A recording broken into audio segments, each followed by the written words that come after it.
Today, we are going to talk about the security policy.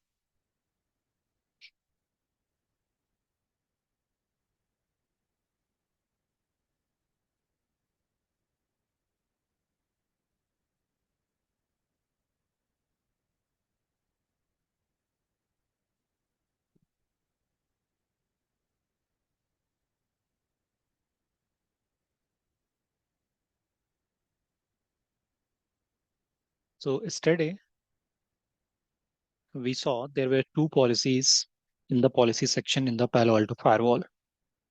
They are known as the default policies or the default rules. One of them was intrazone. Intrazone means within same zone,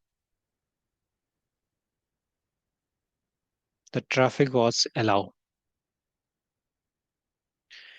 And whenever I talk about the interzone, it means from one zone to another zone.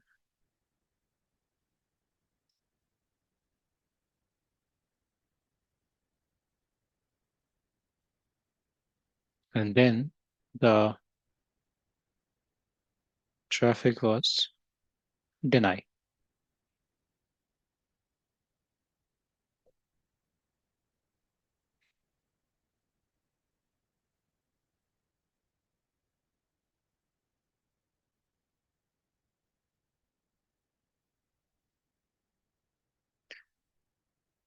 This was the default behavior.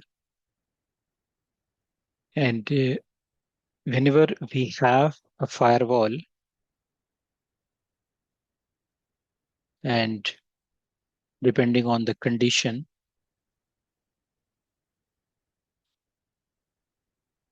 there are different zones. So for example, if I take that this is the zone DMZ, and here we have a zone named as the trust or internal. There are certain resources. It could be your computers, and there are some servers here onto the DMZ network. Obviously, someone within your organization, they will try to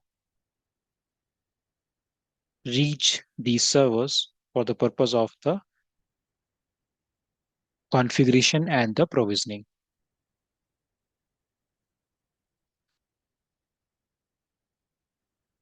But according to the rule, they fall under the category of the enter zone. So by default, the traffic will be denied. And now we need that, okay, still that we need someone from this PC that has to access the DMZ server. So now we have to create a rule.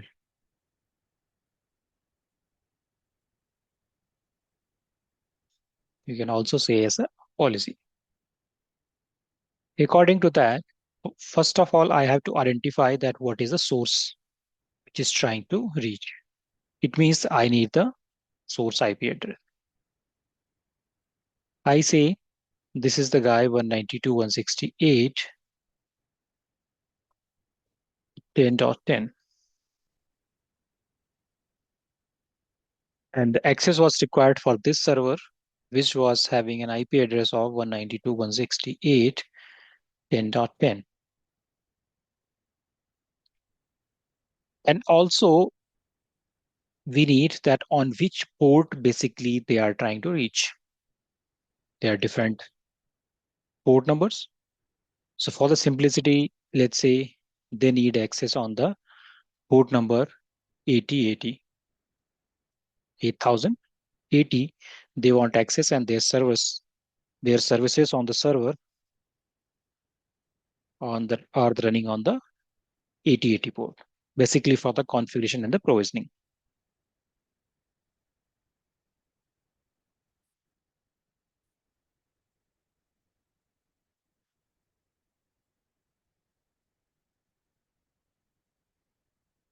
Sorry. So I need to create the rule based on the source IP address, destination IP, and the port number. And the next part will be the action. Started creating the rule. Source IP was 192.168.10.10.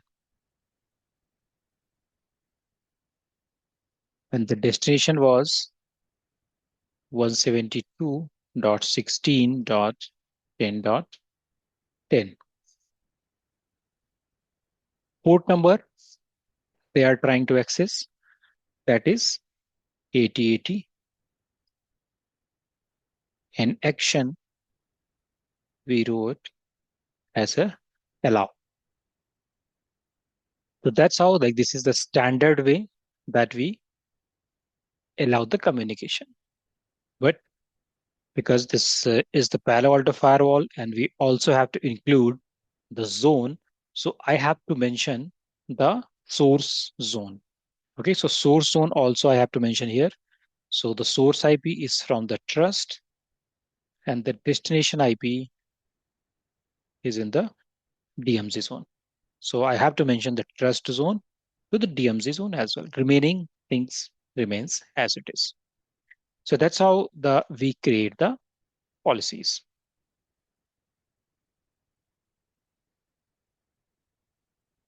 Next thing, and a very important part, that these policies work from top to bottom.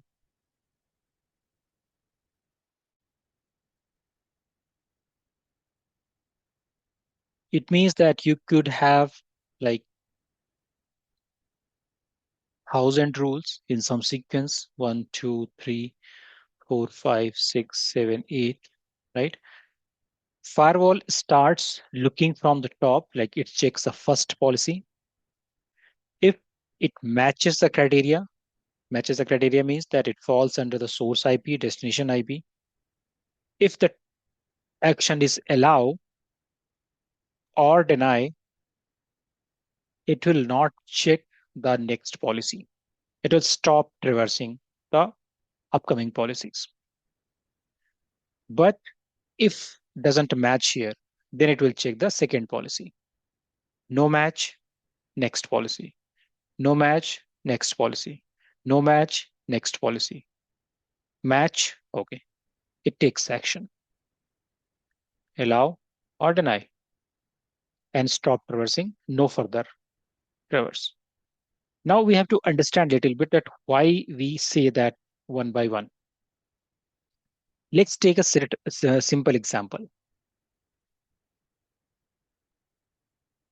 I This machine here, source IP, this needs an access to this server 172.16.10.10. That's well and good. I'm very happy. But at the same time, this machine also needs access to the internet.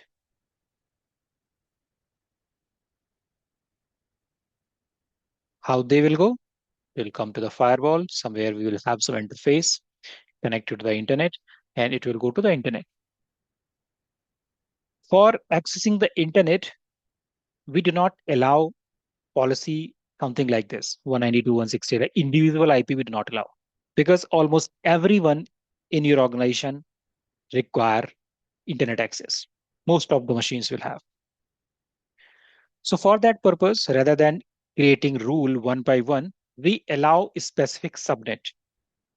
So what we usually do, in that case, we take a rule like 192.168.10.0/24 network and destination. They take any, like they can reach any destination because internet is the internet, right? They can access any website, XYZ. They do not need, okay, that you can only go to the Facebook or you can only go to the gmail.com or you only go to the cnn.com. Not like that. because you have an internet access, you can go any website. And we give some certain port numbers, and then action is allow. Now what happens? For example, I want to create a block rule that a requirement came that, okay, this machine 192.168.10.10 should be restricted for the internet. You came with the enthusiasm because you were the administrator, firewall administrator. So you thought that, okay, yes, I can do it. I will block the internet of this person, this machine. What you did, you created a rule that, okay, 192.168.10.10, any to any an action you defined as deny. You feel confident, okay, that I have restricted the internet of this user, this PC. Could be because of certain reason that was a not a good guy. He's accessing internet a lot of. He was misusing the internet, or some got interrupted with any of the malware, and then it was requested to the block the internet. So it could be the any number of reason. But ultimately, we wanted to block it. We took an action and we denied it. But what's happening now that the internet access is still working here?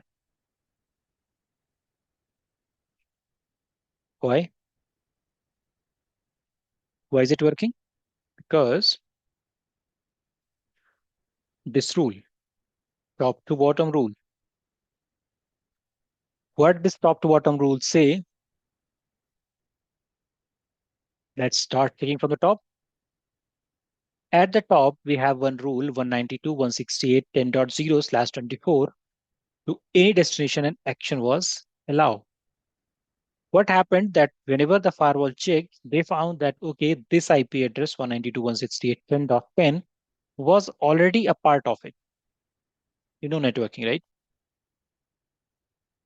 The range of 192.168.10.0/24, range of this IP address is 192.168.10.1 to 192.168.10.254. This is the range. So in this range, the 10.10 is also part of it.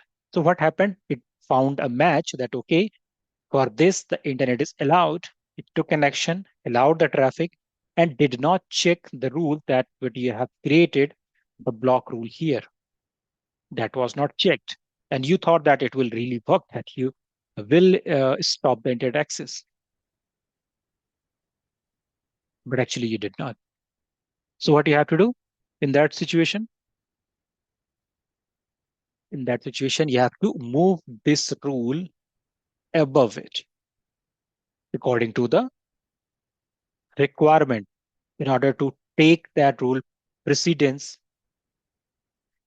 and act before the general rule. So always there is a thumb rule in the firewalls that more specific rules should be on top.